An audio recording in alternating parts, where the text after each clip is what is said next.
예, 개혁신당 화성시을 이준석입니다. 제가 원래 동료 의원님들에 대해 가지고 이런 뭐 의정활동에서 지적하고 비판하는 걸 최소화하려고 하는데 오늘 좀 안타깝습니다. 우리 국민의힘 소속 과방위 동료 의원들께서 오늘 과방위 전체의 의정활동이 아닌 다른 사유로 불참하신 것은 좀 안타깝고요.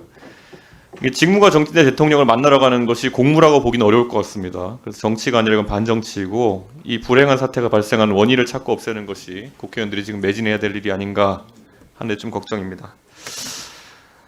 지금 며칠 전부터 외신에서는 한국 민주주의의 위기라는 말들 하기 시작했습니다. 그리고 제가 정말 부끄럽고 민망한 게 기사에서 공통적으로 지적하고 있는 것이 결국 대통령께서 계엄이라는 이런 중차대한 일을 가짜뉴스 보고 이제 벌렸다라는 이런 해석이 나오고 있는데 사실 선거라는 것도 앞으로 이제 진행될 것으로 봅니다. 저는 만약에 대선이 조기 대선 치러진다면은 국민들이 미디어를 통해서 접하는 그런 정치적 아이디어 아니면 정견을 바탕으로 투표하는 건데 지금 대통령 같은 분도 유튜버들은 낚여가지고 이런 망상 속에 비상계엄을 하는 상황인데 저는 올바른 정보가 유통되고 그걸 바탕으로 국민들이 합리적인 선택을 할 수 있도록 돕는 것이 공직자들의 본분일 거다 이런 저는 그런 생각합니다.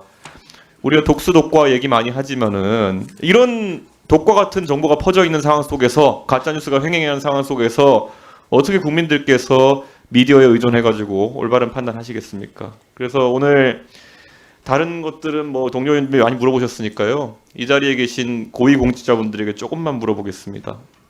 우리 과기부 장관님, 네. 예, 뭐 과기부 업무라서가 아니라요. 이 상식선에 존경받는 연구자 출신이시니까 제가 한번 여쭤보겠습니다. 사실 이 가짜뉴스 중에 대표적인 게 이 부정선거라는 의혹 제기에 대해 가지고 지금 2020년 총선입니다. 벌써 5년 전에 120건 정도의 선거 무효 소송이 제기됐고 결국 법원에서는 부정선거가 아니다 판단했는데 공교롭게도 그 선거 그리고 이번 총선에서도 장관님의 바로 아래 친동생이 공직선거에서 당선되기도 했습니다. 대한민국의 공직선거에 부정이 개입했다는 과학적이고 구체적인 근거를 혹시 들어보신 적 있으십니까? 네, 일부에서는 또 그런 주장을 하는 것도 들어본 적이 있습니다. 근데 뭐 주장이야 다 할 수 있다고 좀 봅니다. 그런데 아무래도 그런 주장을 읽어보셨을 때 통계적으로나 과학적으로나 아니면 절차적으로 근거가 있다는 판단이 드시는 주장이 있었습니까? 뭐 어떤 통계 학자는 아주 유명한 분인데 또 그런 주장을 하시는 것을 제가 한번 들어본 적은 있습니다. 예, 저는 이런 주장에 대해 가지고 정말 공직자들부터 대한민국 선거 시스템, 국가 운영되는 시스템에 대해서 신뢰를 보여주지 않으시면은 국민들의 불안이 더 커질 것이다 이렇게 봅니다. 우리가 통계를 보고 의심할 수도 있지만은 공직자라면은 공직자들이 어떻게 일을 처리하는지 그런 방식들을 알고 있다면은 불가능한 일이다라는 것을 오히려 국민들에게 정치적 유불리와 관계없이 힘을 주어 얘기할 때 이런 의혹이 근절된다 이렇게 생각합니다. 그럼 장관님 말고요. 그럼 우리 차관님들 한번 여쭤보겠습니다. 예, 다들 여러 정권을 거쳐가지고 정권과 관계없이 이 자리까지 올려오셨을 때고 고위 공무원으로서 이창윤 차관님 혹시 부정선거가 있었다는 것에 대한 근거를 들어보신 적 있습니까? 개인적으로 근거에 대한 말씀은 들어본 적은 없습니다. 그리고 예. 저는 개인적으로는 공무원을 비롯한 전체 우리나라의 시민 의식이 투명해졌다라는 부분에 있어서는 사실 확실하게 생각을 하고 있습니다. 예, 혹시 강도현 차관님 생각 어떠십니까? 동일합니다. 예. 유광준 본부장님은요? 예, 저도 마찬가지입니다.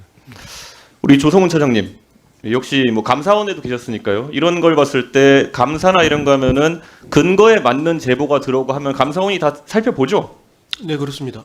근데 지금 이렇게 법원에서도 이렇게 판단하고 감사도 여러 번 신청된 걸 알고 있는데 아직까지 국가기관에서 공직선거에 부정이 개입됐다는 결론을 내린 바가 없습니다. 그럼 국민들이 믿어도 되는 겁니까 이런 결론을?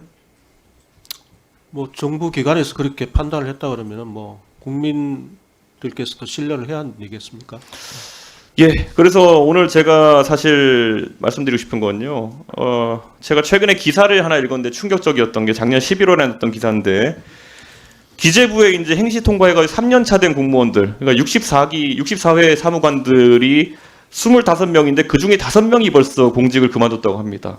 이게 다 여기 계신 분들 보면은 38회, 뭐 37회 이렇게 분들인데 다들 그때 3년차 정도 되면 청운의 꿈을 안고 전부 다 국가를 위해서 헌신하고 봉사하겠다는 생각으로 근무해야 될 초급 사무관들 중에서 25명 중 그것도 기재부에 5명이 그만뒀다. 사실 이거는 공직사회가 지금 돌아가는 것에 대해서 나중에 우리나라의 기둥이 돼야 될 전문 공무원부터 혼란스러워하는 것이 아닌가 이렇게 생각하는데요. 저도 젊은 그런 사무관이나 이런 공무원들과 얘기해 보면요 그런 말 하더라고요. 의원님 요즘 국회 가서 활동해 보셔 아시겠지만은 선배 공무원들이 가셔가지고 뭐 하실 말씀 다 못 하시고 정치인한테 혼나고 대통령한테는 또 할 말 했다가 또 역으로 공격당하고 이런 걸 보면서 저희가 청문회 꿈이라는 것을 계속 가져가야겠습니까? 라고 저한테 오히려 반문하더라고요. 물론 저희 정치인도 반성해야 할 부분이 있다면 하겠지만은 저는 그 지금 초급 사무관이나 이런 분들에게는 아마 지금 다 차관급에 올라오신 분들 이 대선배일 거고 어쩌면은 저분들처럼 돼야겠다는 생각으로 지금까지 열심히 근무했을 텐데요. 요즘은 좀 다른 생각들을 하고 있는 것 같습니다. 그래서 이런 국가적 의혹이나 이런 거에 대처하는 데 있어서도요.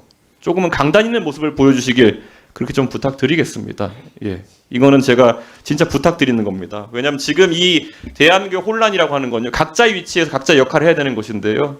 저도 역할을 하겠지만은 고위 공무원으로서 역할을 해주셔야 된다고 생각합니다. 그리고 조성호 차장님, 이거 아까도 질문이 나왔지만은 김태규 직무대행 거취에 대해 가지고 사실 국민들이 혼란스러울 것 같습니다. 뭐 사퇴 표명하시고 수리 안 되고 이런 건 알겠는데요. 지금 통상적인 보고나 이런 건 정상적으로 이루어지고 있습니까? 네, 그렇습니다. 그리고 지금 이제 그 의료적인 상황이 일시적인 거라고 저희가 이해하면 되겠습니까? 예, 그렇습니다. 그런데 헌재에서 이제 선입선출 원칙을 적용하는 게 아니라 탄핵 심판 먼저 하겠다고 이제 하면서 대통령 탄핵 먼저 하겠다고 하면서 이진숙 방통위원장은 사실상 복귀 불가능해졌다 이렇게 보는 게 맞습니까? 그건 제가 언급하는 게 적절치 않은 것 같습니다. 예, 그런데 아마 그럴 것 같습니다. 그렇기 때문에 방통위에 지금 사실 업무 공백이라는 것이 뭐 두 분 지금 위원이 사실 거취가 다 불투명해진 상태이기 때문에 실무 직원들이라도 이 부분에 대해서 굉장히 심각한 문제의식을 가져야 된다. 아까 제가 처음에 얘기했던 것처럼 또다시 이제 저희가 정말 안타까운 상황 속에서 조기 대선을 치러야 될 가능성이 나오고 있는데요. 그 안에서 방송통신위원회가 이 선거가 불법이 가짜 뉴스가 유통되고 이런 것들을 잘 제어할 방안들을 마련하지 못한다면요. 아까 말씀드린 독수 국가입니다. 국민들이 올바른 정보를 통해서 판단할 수 없는 상황이 생기게 될 거고요. 저는 그런 의미에서 방통위가 관리 감독을 해야 되는 또 방심위와 더불어 가지고 같이 이 문제에 대해서 안정감을 줄 수 있는 실무적인 대책들을 진행해야 된다. 저는 그렇게 생각했습니다. 예. 그리고 방심위는 뭐 제가 또 한 번 말씀드리지만은 윤석열 대통령에 대한 윤석열 대통령이 내놓은 무수한 가짜 뉴스에 대해 가지고 빨리 신속 심의해 주십시오. 예. 조인철 위원님 질의하십시오.